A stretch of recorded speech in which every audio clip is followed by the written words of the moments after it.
En esta sesión vamos a hacer referencia a un tema muy importante y muy actual que tiene que ver con democracia, globalización y economía. Voy a referirme a una entrevista que recientemente se ha publicado en un medio de comunicación a Martin Wolf, un comentarista, un periodista especializado en cuestiones de economía. Wolf nació en Londres en 1946 y es un profesional de los medios de comunicación con unos importantísimos conocimientos sobre globalización, democracia y mundo financiero.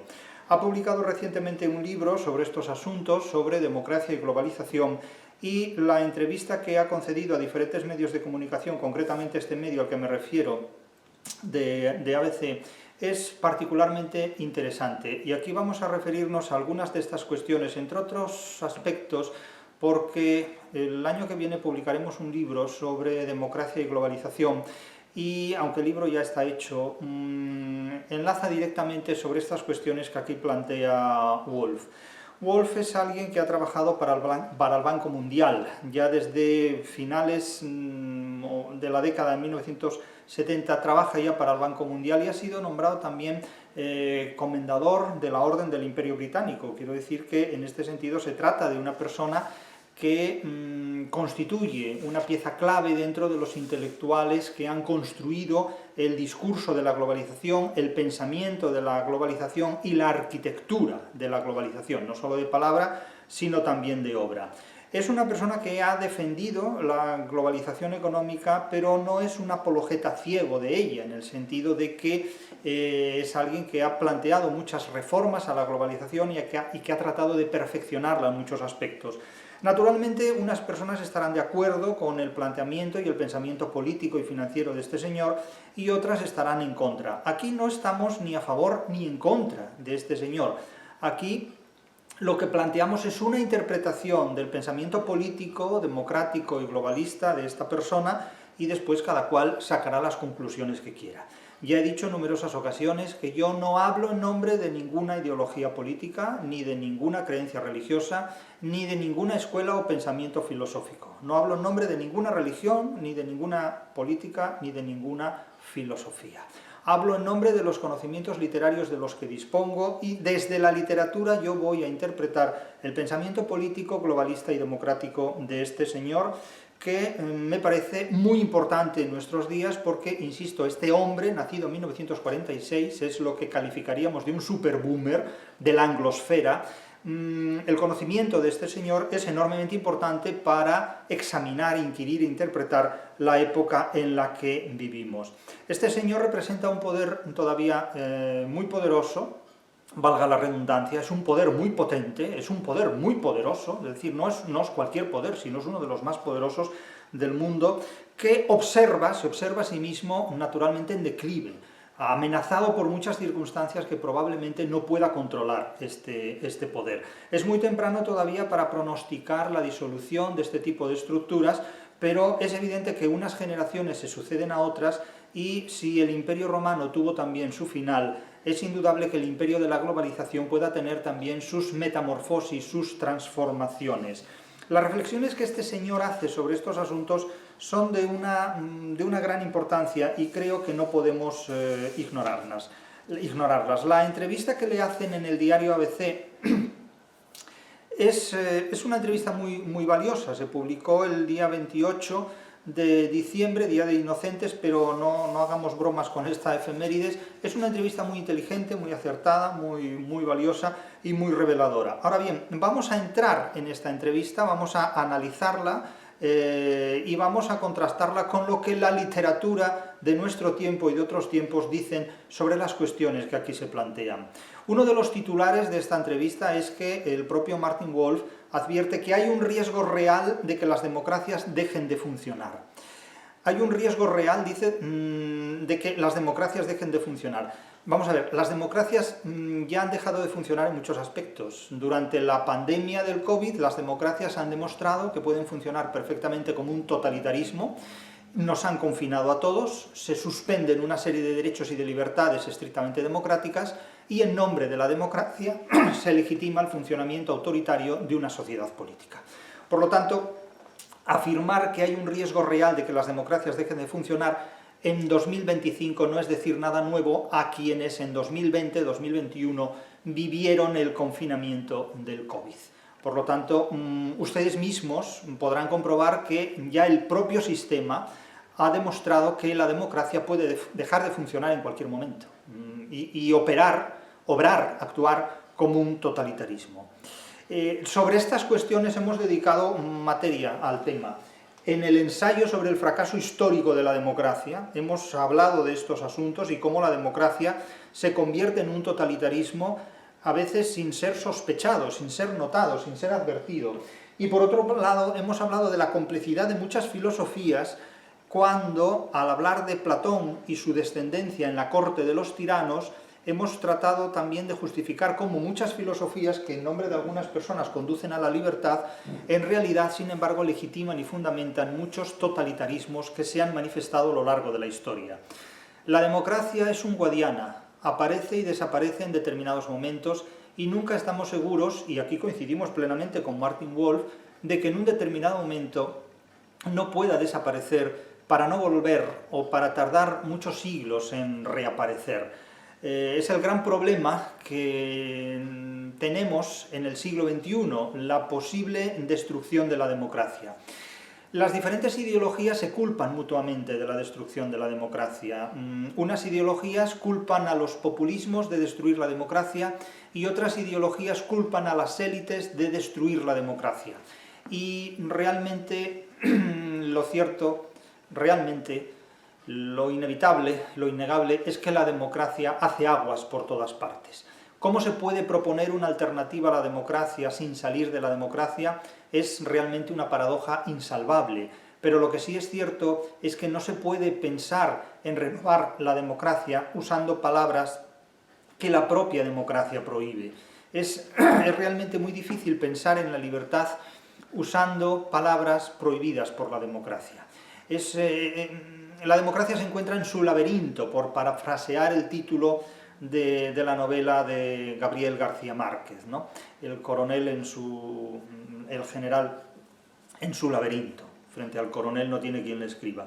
Pero la democracia se encuentra en un gran laberinto. Y cómo salir de ese laberinto sin salir de la democracia. Ese es el gran reto al que, sobre todo los más jóvenes del siglo XXI, tendrán que enfrentarse, porque al fin y al cabo los superbúmeres, los búmeres iniciales, los búmeres natos y los búmeres tardíos, somos una generación que dentro de un par de décadas ya habrá desaparecido, físicamente, biológicamente. Pero vamos a hablar de estas cuestiones en esta sesión, en torno a ese libro que recientemente ha publicado Martin Wolf y que se titula La crisis del capitalismo democrático.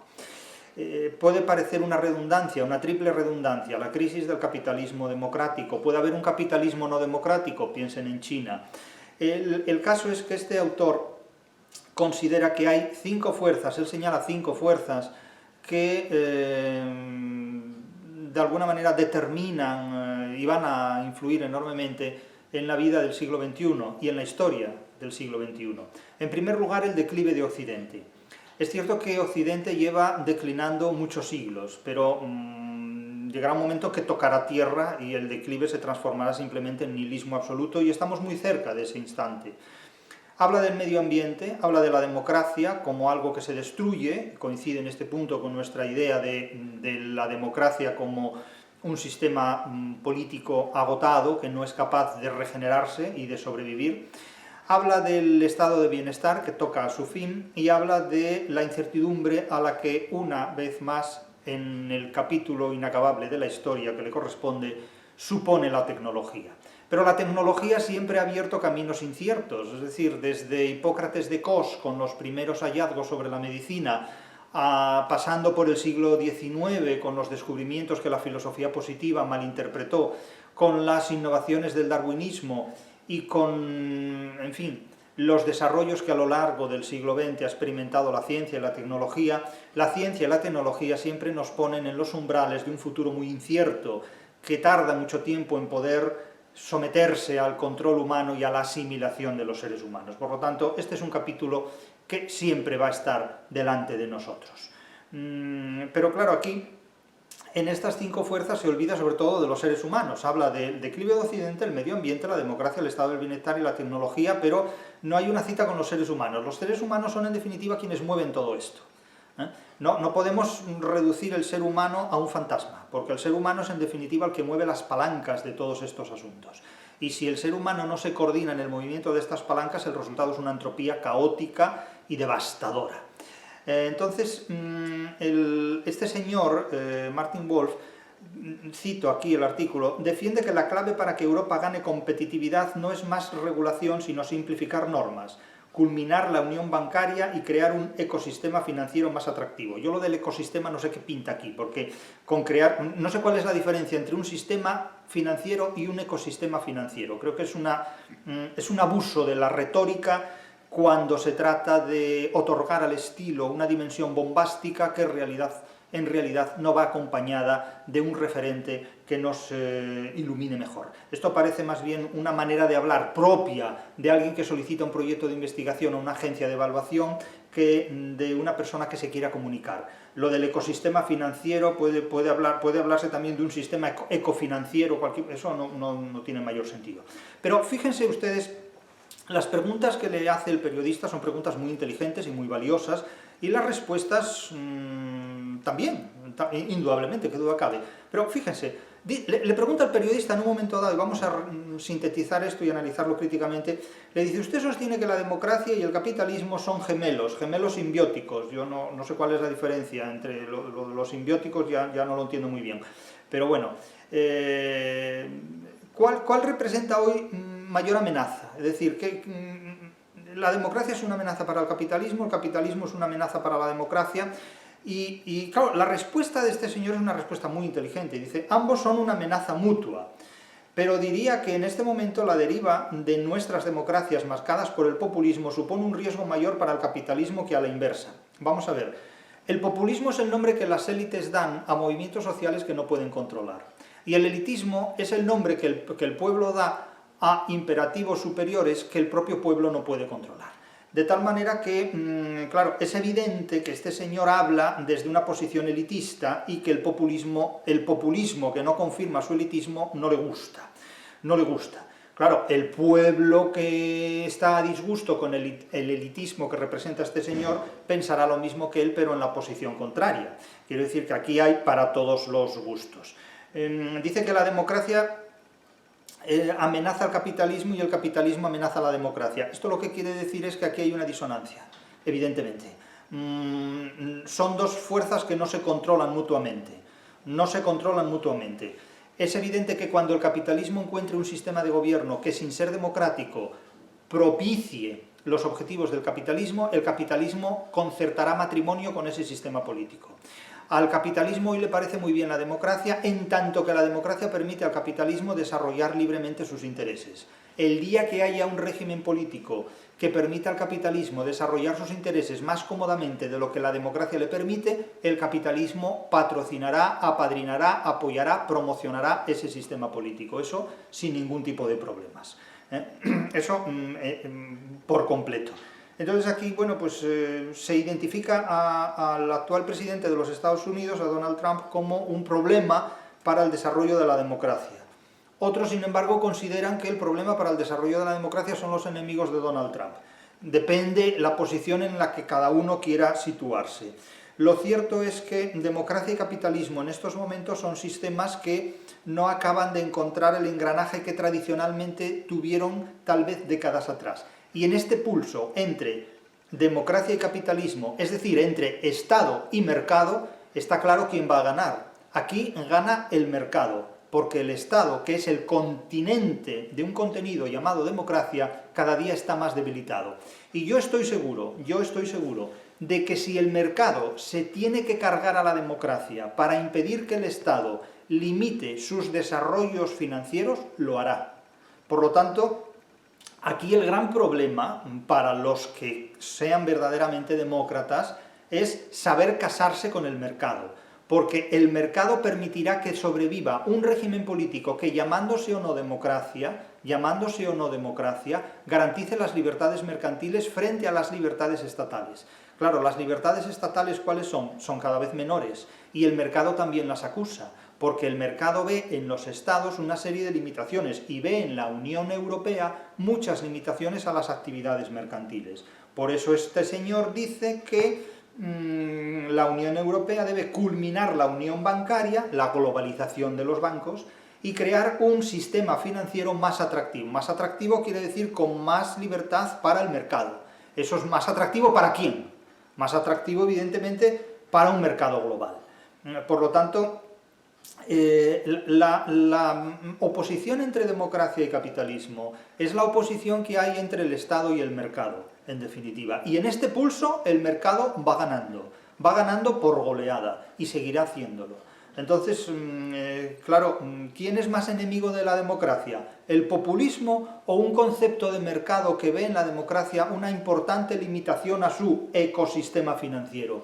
Por utilizar las palabras de este señor. Claro, otra pregunta muy inteligente que le hacen, muy inteligente, muy acertada, es la siguiente. Si tuviera que escribir hoy de nuevo el libro La crisis del capitalismo democrático 2.0, por ejemplo, ¿qué capítulo añadiría?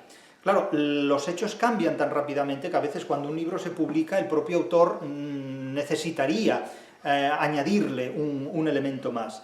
Y dice, en cierto modo ya lo he hecho, he escrito un nuevo prefacio, y lo que advertí entonces ha ocurrido más rápido y más peligrosamente de lo que esperaba. Y entonces aquí vuelve a mencionar a Donald Trump, parece que no se lleva muy bien con el pensamiento de Donald Trump. Yo no voy a entrar aquí en consideraciones, hay personas que tendrán sus simpatías y sus ideas, y esas ideas están ahí, y no hay por qué discutirlas arbitrariamente. Le atribuye un populismo, etcétera, etcétera, y considera que este populismo debilita los fundamentos constitucionales de las democracias liberales. Pero no solo este populismo, hay muchos otros también.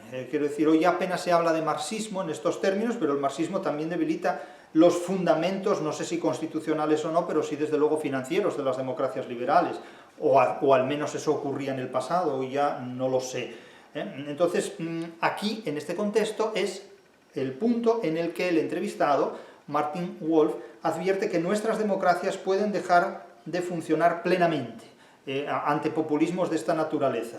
Bien, pero es que yo no sé si estos populismos pueden desactivar o no las democracias.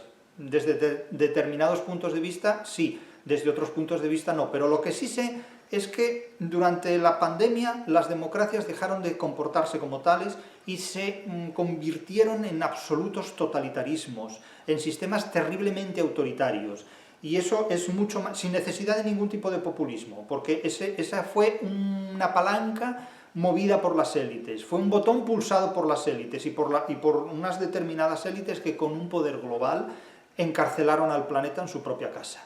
Y esto no fueron precisamente los populismos, o fueron los populismos de las élites, que son también otro tipo de populismos. Entonces, claro, si tratamos de identificar aquello que destruye las democracias, evidentemente el comportamiento que tuvo la democracia global durante la pandemia no fue precisamente ejemplar, desde el punto de vista de la preservación de las libertades individuales, porque fue más bien todo lo contrario. Entonces, claro, se le pregunta por la guerra, en un momento dado se le dice, usted es economista y periodista, profesional del periodismo, profesional de la economía. ¿Qué papel cree que desempeña la guerra en la configuración del mundo? Entendemos que en la configuración actual del mundo. Y claro, él dice algo que resulta realmente un tanto contradictorio con lo que el mercado global piensa de la guerra.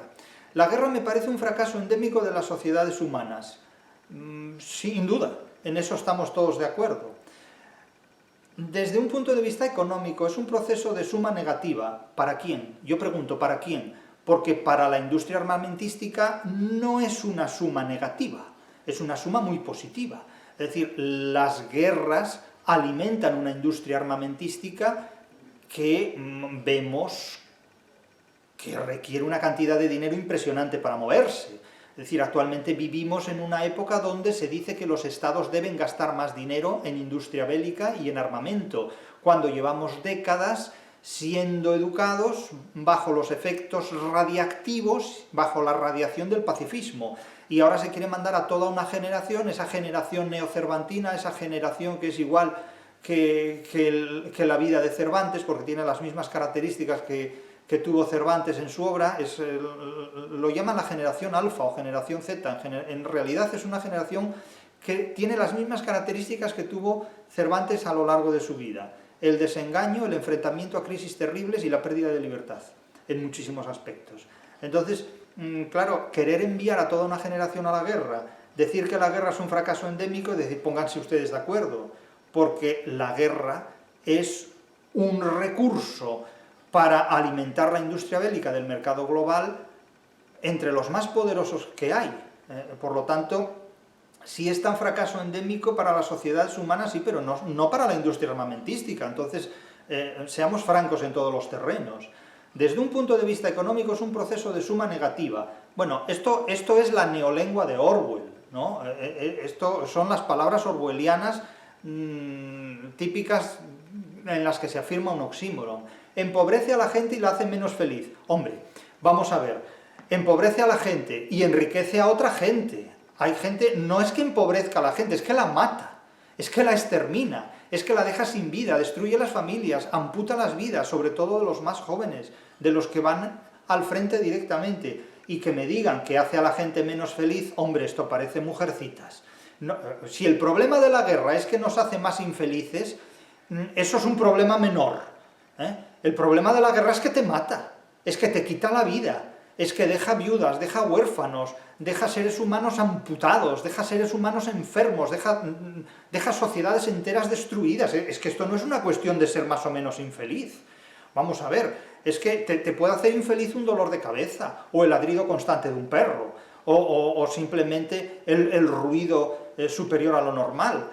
Pero es que una guerra no es que te haga menos infeliz, amigo mío, es que lo de la guerra ya rebasa, te pasa 7 pueblos con una guerra.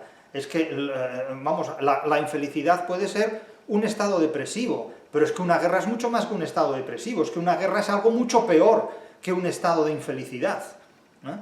La guerra empobrece a la gente, sí, y a otra la enriquece. ¿Cuántas personas se han hecho ricos con la industria armamentística? Claro, es que esto, seamos francos, seamos sinceros, quiero decir, no francos.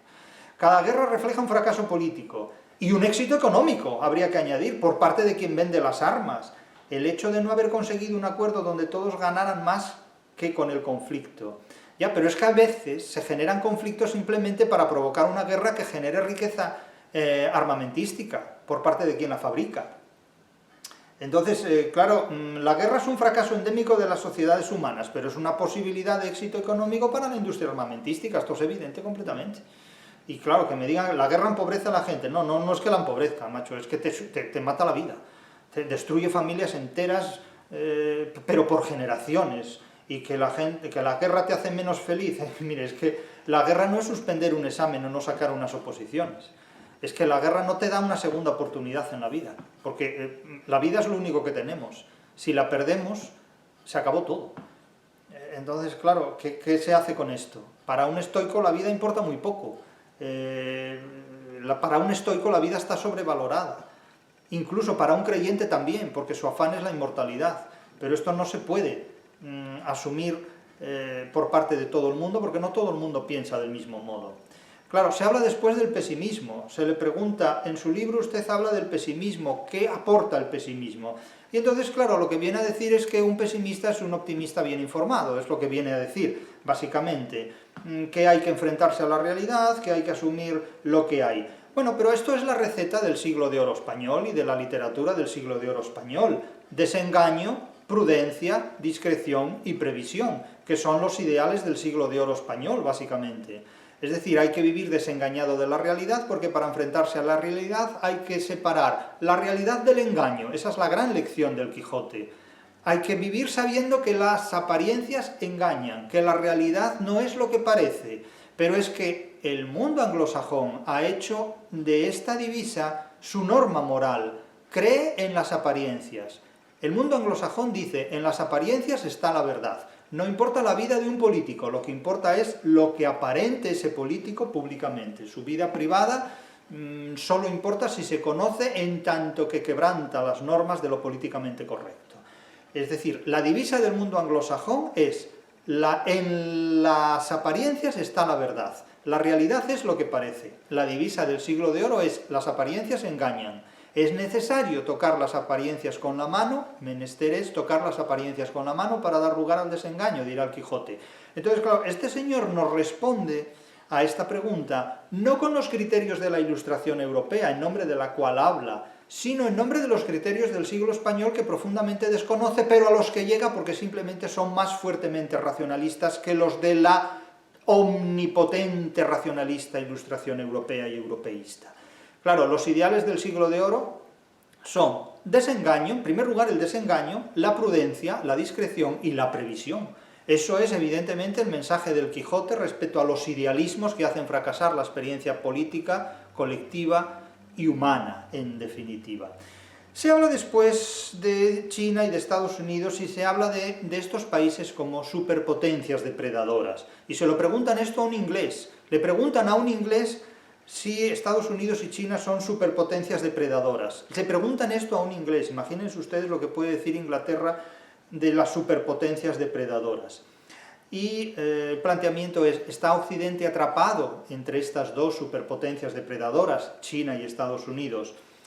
Y de nuevo este señor Wolf vuelve a dirigirse en contra de Donald Trump y dice, Estados Unidos está destruyendo, él habla en presente continuo, pero bueno, él es anglosajón, pero lo lógico es que cuando hable, su texto se traduce en español, no se utilice un presente continuo. Estados Unidos está destruyendo parte del orden, no, Estados Unidos destruye parte del orden que él mismo creó, y lo dice un inglés esto, el sistema liberal internacional. Claro, él es un defensor del sistema liberal internacional. Wolf defiende el sistema liberal internacional y ahora ve en la presidencia actual de los Estados Unidos alguien que tiene un concepto diferente y opuesto al suyo del sistema liberal internacional. Y lo analiza críticamente, lo analiza con rigor. Trump cree que ese orden ya no le conviene y trata a sus aliados como enemigos. Bien, son discrepancias entre... Bueno, Wolf tiene un apellido que en español ya significa mucho, ¿no? Pero vamos a evitar la hipotiposis. La hipotiposis, como ustedes saben, es una figura retórica que con muy pocas palabras ofrece una descripción muy vívida de aquello a lo que se refiere. Entonces, el apellido Wolf, como el apellido maestro, son términos que pueden considerarse como hipotiposis, porque parece, no sé, relatar o expresar u objetivar la dimensión vocacional de alguien, ¿no? Apellidarse Lobo, apellidarse Maestro, y dedicarse pues a la economía en un caso y a la docencia en otro, pues parece que invoca el omen nomen, ¿no? Es decir, a alguien que está llamado a ese tipo de actividades. Hay otra cuestión que se le plantea respecto a Europa, de cómo debe comportarse Europa, ¿no? Y entonces dice que la Unión Europea debe aprender a pensar, esto parece en lenguaje pedagógico, aprender a pensar como una potencia. Ya es una potencia, la Unión Europea es una potencia política, no sé si económica, pero política desde luego, y pedagógica totalmente. Otra cosa es que tenga una larga o corta duración, esto el tiempo lo dirá. Y entonces aquí se plantea si Europa puede, debe, tiene que renunciar a ser un estado de bienestar para preservarse como potencia. Claro, a mi juicio, la respuesta a esta pregunta es la más importante de toda la entrevista. Porque fíjense lo que dice, y les voy a leer en este punto la respuesta íntegramente, porque es muy importante, no tiene desperdicio. La respuesta es podría, es un condicional simple, podría, pero seguido de una adversativa donde viene lo fuerte. Tal vez tenga que renunciar a partes del estado de bienestar. Es decir, que aquí lo que dice este señor es que se acabaron las buenas perspectivas. Porque hay que renunciar al estado de bienestar. ¿Para qué? Habría que preguntarle, ¿para que las élites sean una potencia? Europa prometió un gran estado de bienestar tras la Segunda Guerra Mundial. No tras la Segunda Guerra Mundial. Europa promete un gran estado en la Ilustración europea diseñada por Alemania, promovida por Francia y coreografiada por Inglaterra, en definitiva. Es la Ilustración europea la que promete la división de los tres poderes, legislativo, ejecutivo y judicial. Y miren dónde están esos poderes más unidos que nunca, nunca han estado separados. Europa promete la felicidad, promete la paz perpetua por la boca de Kant, promete el éxito, promete el liderazgo, promete absolutamente todo, como si no hubiera un mañana. Y ahora la democracia está obligada a restaurar todos los platos rotos de la vajilla prometida por la Ilustración, porque no se conserva prácticamente en el siglo XXI ningún plato de la vajilla de la Ilustración que no esté quebrado, que no esté roto. Y ahora la democracia tiene que resolver todos los problemas y todas las promesas incumplidos, todas las promesas incumplidas y todos los problemas irresueltos de la Ilustración europea y europeísta. Entonces, claro, no se puede, porque como se ha prometido el idealismo y resulta que nos tropezamos con la realidad, por muchas gafas de Google que nos pongamos, la realidad es muy obstinada, sigue ahí. Es decir, cuando despertó, el dinosaurio aún estaba ahí. El dinosaurio es la realidad, y la vida no es un sueño. Pero si hubieran leído a Calderón de la Barca, ya se habrían dado cuenta de que no se puede aceptar que la vida sea un sueño, porque la vida no es un sueño, la vida es un ejercicio de libertad que tiene que enfrentarse a la realidad. Entonces, claro, ante todo este tipo de promesas incumplidas, ante toda esta reata de problemas irresolutos e irresueltos e insolubles, ¿cómo actuar? Pues recortando el beneficio. Todos los días la prensa publica informaciones relativas a la forma de vida de chavales que tienen 18 o 20 años y a los que les resulta completamente imposible acceder a una vivienda, acceder a un alquiler y sobrevivir en un mundo lleno de adversidades y de complicaciones. Y esto no tiene solución. Y el sistema del comercio global dinamita enormemente las posibilidades de preservar generacionalmente la riqueza o los bienes básicos que una generación pueda transmitir a otra. El divorcio descapitaliza a una familia. Las herencias cada vez resultan más difíciles de transmitir a los descendientes por la altísima fiscalización y por la incentivación que se hace a los padres y a las madres para que deshereden a sus hijos. Es decir, que la cantidad de obstáculos que esta generación cervantina o neocervantina, los nacidos ya en el siglo XXI, tienen ante sí para sobrevivir es absolutamente descomunal, es realmente hiperbólica. Todavía no saben muy bien de lo que se quejan, porque lo que tienen delante son las fauces de la realidad. Se les ha disfrazado la realidad con un idealismo seductor y a lo único a lo que se les ha conducido es, ¿saben a qué? Al fracaso de la felicidad. El fracaso de la felicidad es este libro el que pone delante de los milenaristas y delante de la generación cervantina, la llamada generación alfa por parte de los anglosajones, un mundo que prometiendo completamente como la serpiente del paraíso la felicidad, el seréis como dioses, solo conduce a esto, al fracaso de la felicidad. ¿Cómo evitar este fracaso? Bueno, entre otras cosas leyendo lo que se dice en ese libro, eso ya lo verán ustedes los que estén interesados. Saben que yo no vendo humo, En este caso, evidentemente, el planteamiento que ofrece este señor es muy peligroso. Dice, no hay razón para renunciar al estado de bienestar, sería ridículo, pero la demografía lo ha cambiado todo. Pero es que ustedes han cambiado la demografía. El mercado global ha cambiado la demografía, porque ha hecho imposible que la gente se pueda reproducir, porque es imposible el mantenimiento de una familia numerosa, porque es imposible que un chaval joven, que una mujer joven pueda comprometerse a tener hijos, porque no pueden comprar una vivienda, no tienen dónde vivir. ¿Cómo va a tener hijos alguien que no tiene dónde vivir? Entonces, no es que la demografía lo haya cambiado todo, es que ustedes han cambiado la demografía, y al cambiar la demografía ha cambiado toda una forma de vida.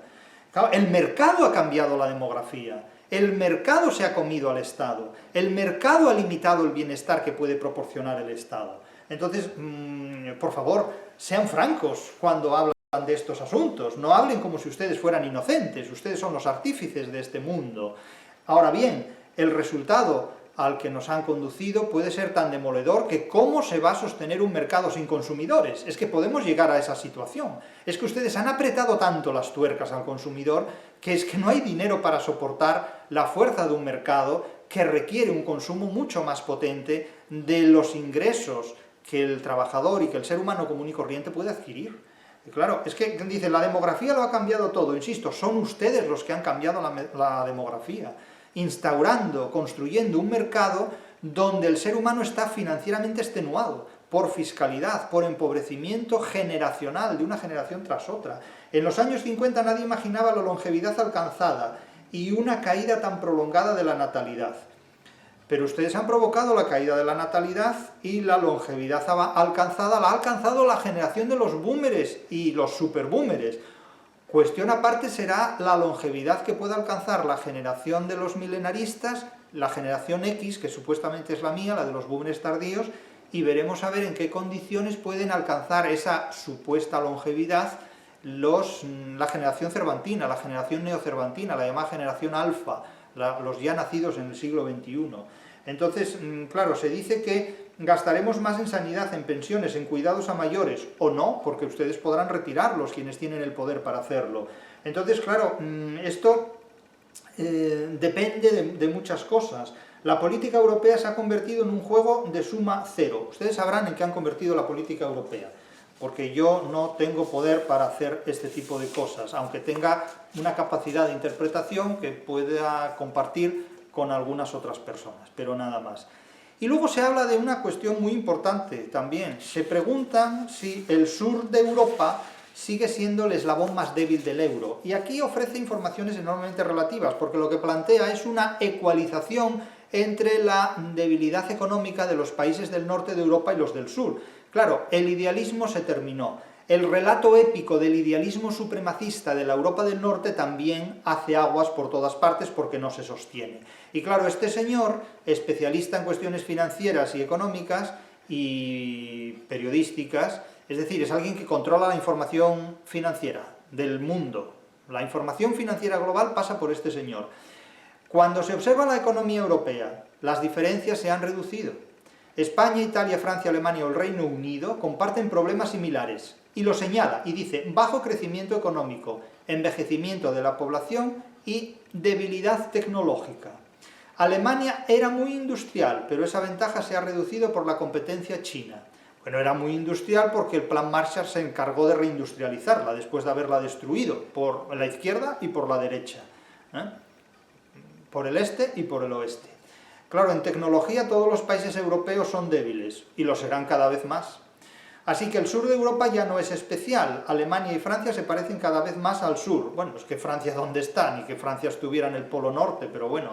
En este sentido hay una convergencia en la fragilidad del crecimiento. Todos los países desarrollados, incluido Estados Unidos, tienen hoy un crecimiento más lento que hace 25 o 30 años. Y dentro de 25 o 30 años el crecimiento será prácticamente nulo en estos países, porque China se los habrá comido a todos y el mercado internacional, que no tiene país propio y no reconoce naciones propias, se impondrá sobre todos ellos. De hecho, Estados Unidos, más que un país, es lo que hoy ya son todos los países del mundo. Son áreas geográficas donde el mercado establece sus instituciones mercantiles.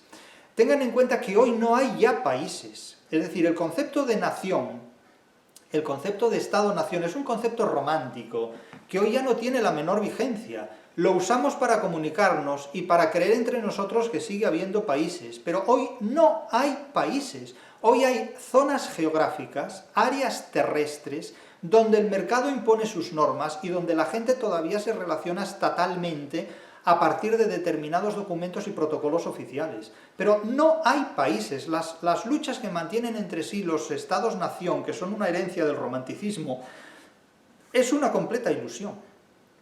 No hay países, propiamente, no hay países como creemos que los hay. Hay zonas geográficas donde el mercado ha establecido sus instituciones mercantiles, donde opera el mercado. Y esas zonas geográficas en algunos lugares son más ricas que en otros, simplemente porque hay instituciones mercantiles, hay empresas que irradian un beneficio económico en su entorno. Pero hoy no hay ya países, no hay identidades nacionales, eso es un recuerdo del romanticismo. Es decir, abran los ojos y observen que ustedes no viven en un país que tenga nada propio.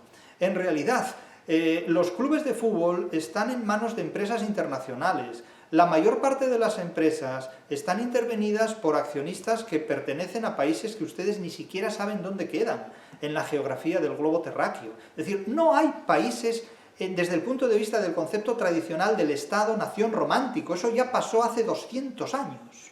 Hoy hay áreas geográficas dinamizadas por el mercado. El mercado no necesita a los estados para nada, más que para tramitar mínimamente o básicamente una serie de protocolos y documentos que estorban más que valen al mercado. Y esta es la razón en la cual vivimos y nos encontramos, es la razón mercantil del siglo XXI.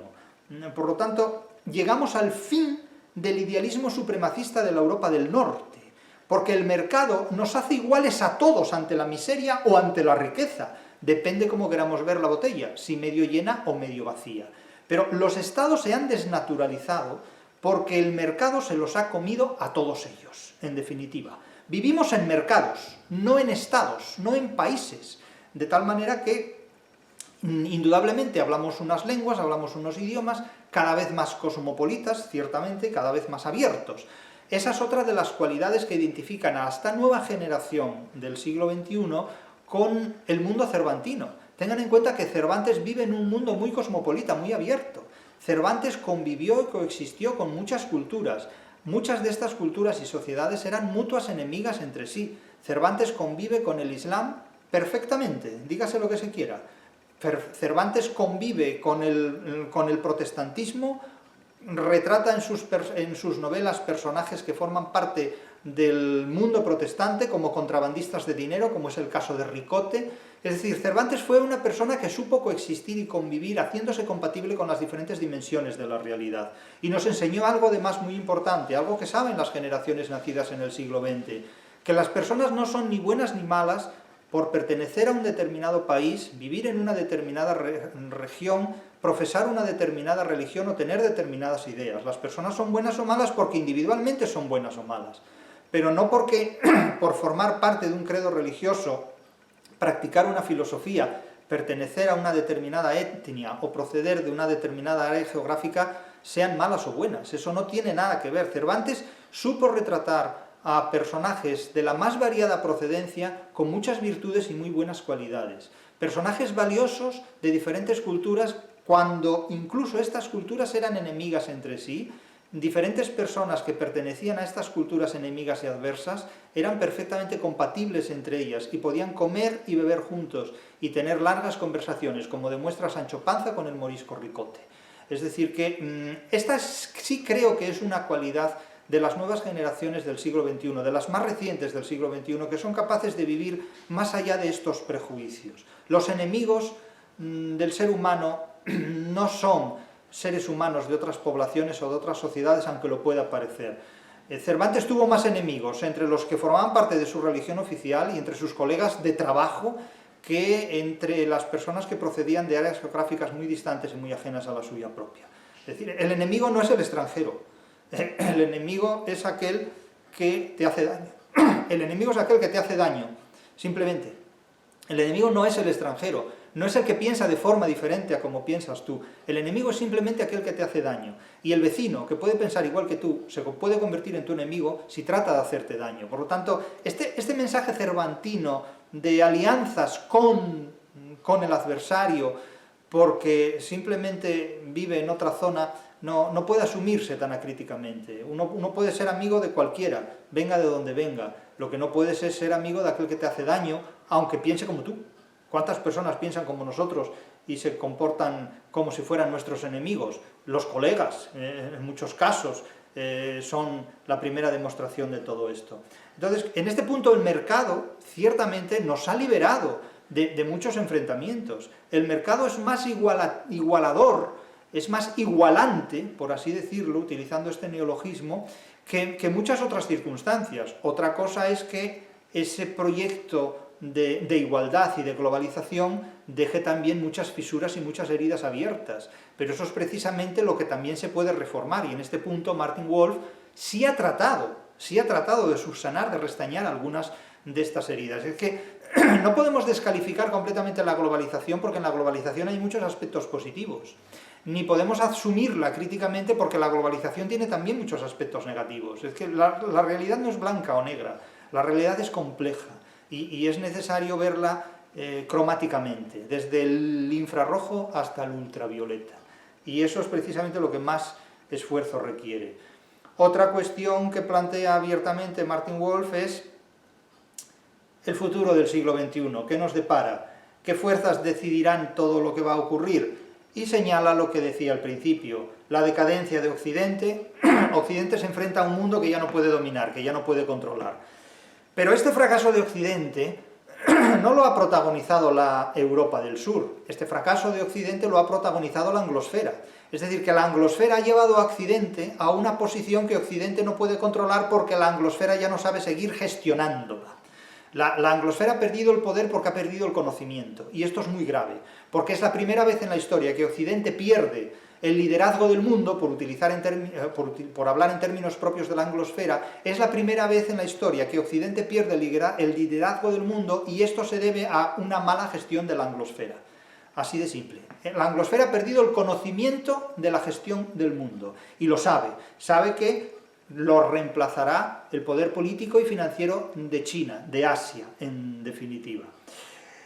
La cita con el medio ambiente es muy preocupante, porque claro, se puede destruir completamente el planeta, porque el ser humano ha adoptado un comportamiento que destruye completamente la flora, la fauna, la naturaleza y el funcionamiento mismo de la biología. Y eso es una gran preocupación, que la globalización no puede ignorar. Luego, cuestión clave, el fracaso de la democracia del que hemos hablado ampliamente. El mercado global es compatible con una democracia que requiere al Estado como continente fundamental para poder preservarse democráticamente. Eso lo va a decidir el mercado. El mercado aquí va a funcionar como el César que ante los juegos romanos decide acabar con la democracia o preservarla en los términos que disponga el mercado.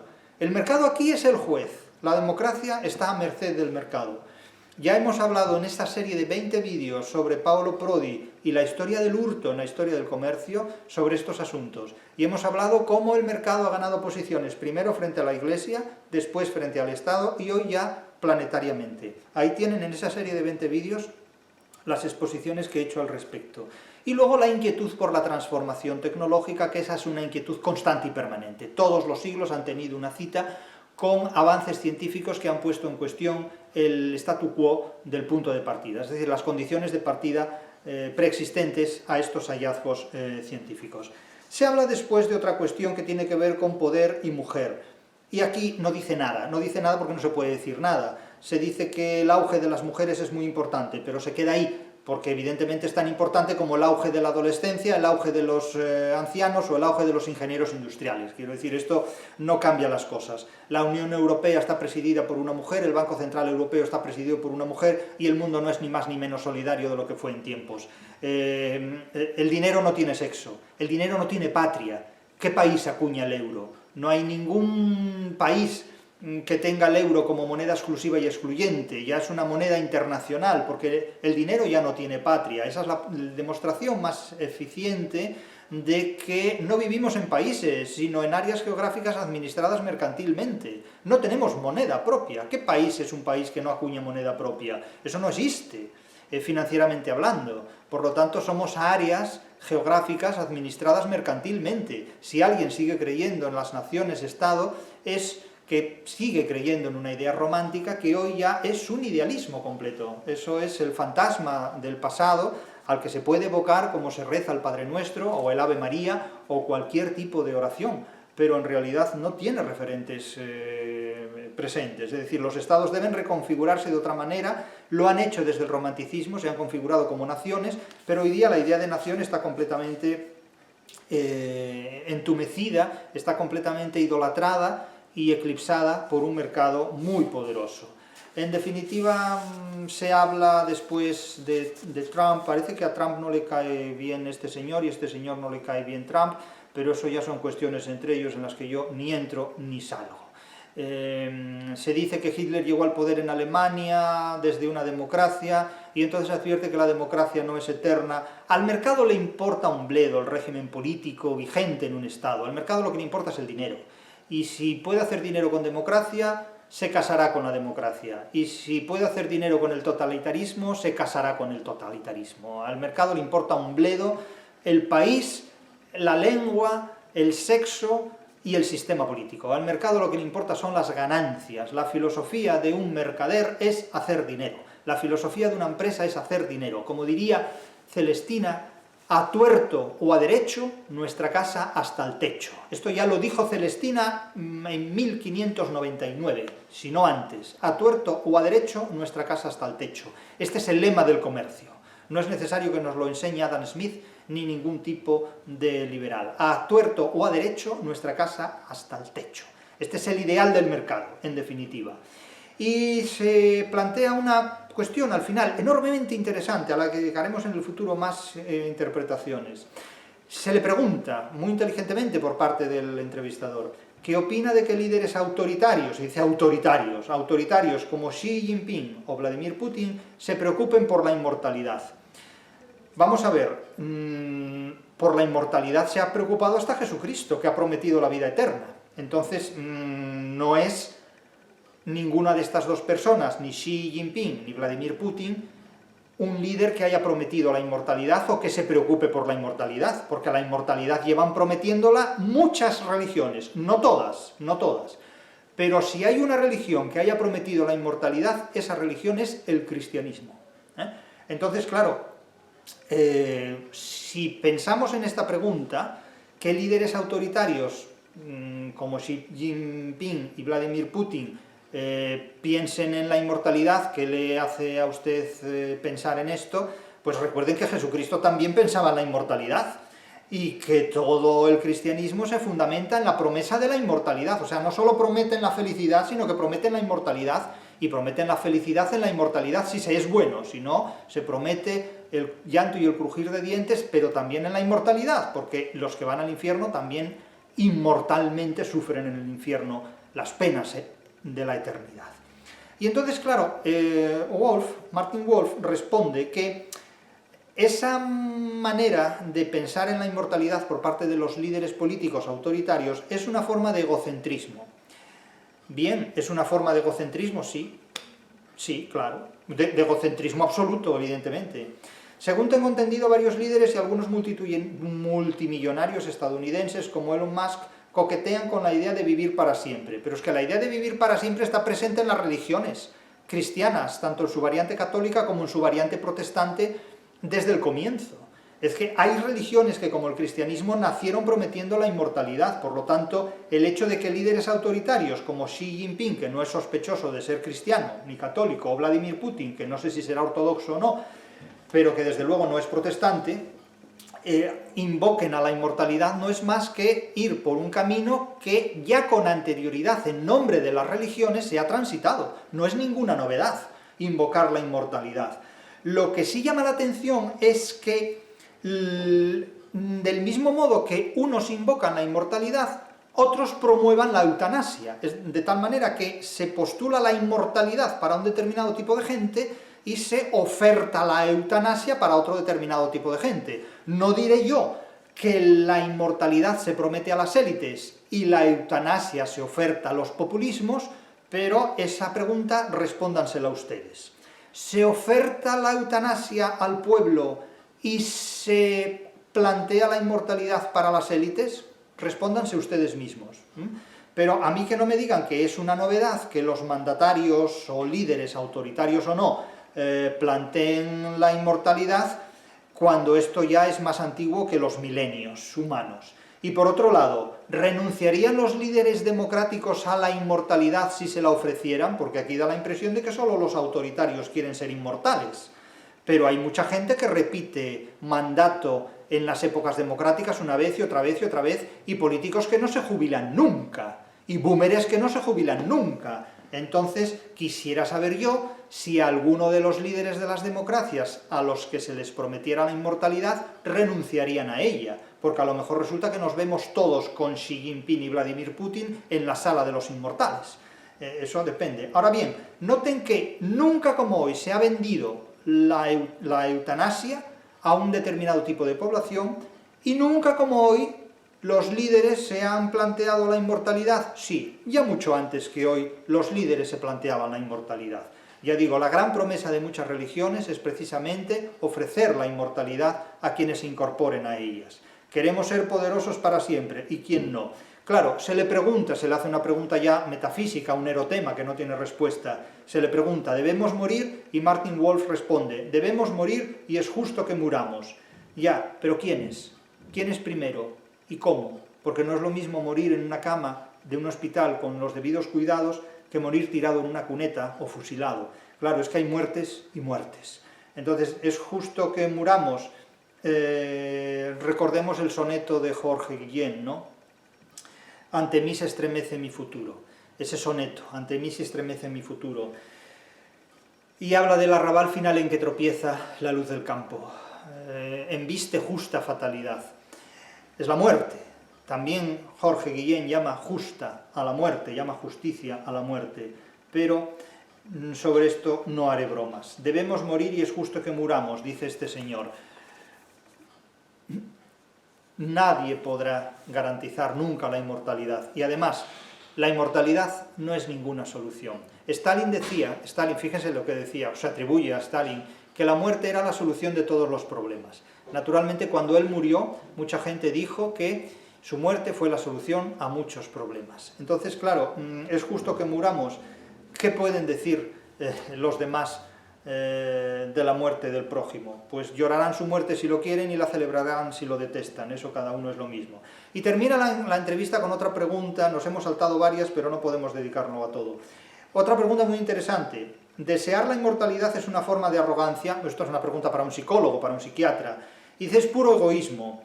La creencia de que lo único que importa es uno mismo para siempre va más allá de la arrogancia, es megalomanía en su forma más extrema, y por supuesto es imposible. Incluso si vivieran 10.000 años, seguiría siendo un abrir y cerrar de ojos en la historia del universo. Nadie vive para siempre, ni siquiera las estrellas. Esto es muy poético, es un final muy poético, es una entrevista muy bien hecha, muy seductora, muy reveladora, pero recuerden esto, que la religión ha nacido siempre prometiendo la inmortalidad. Por lo tanto, no hay nada sorprendente en que los líderes de este siglo XXI quieran, habiendo perdido de vista la realidad, alcanzar idealismos exclusivos y excluyentes. Pero lo que sí está claro es que hoy día no se puede pensar en la libertad sin usar palabras prohibidas por la democracia. Habremos superado las limitaciones que la democracia actual impone a la libertad cuando, con o sin ayuda del comercio, desde luego sin ayuda del comercio no vamos a conseguir nada, pero habremos superado estas limitaciones cuando sea posible pensar en la libertad usando palabras que actualmente la democracia prohíbe.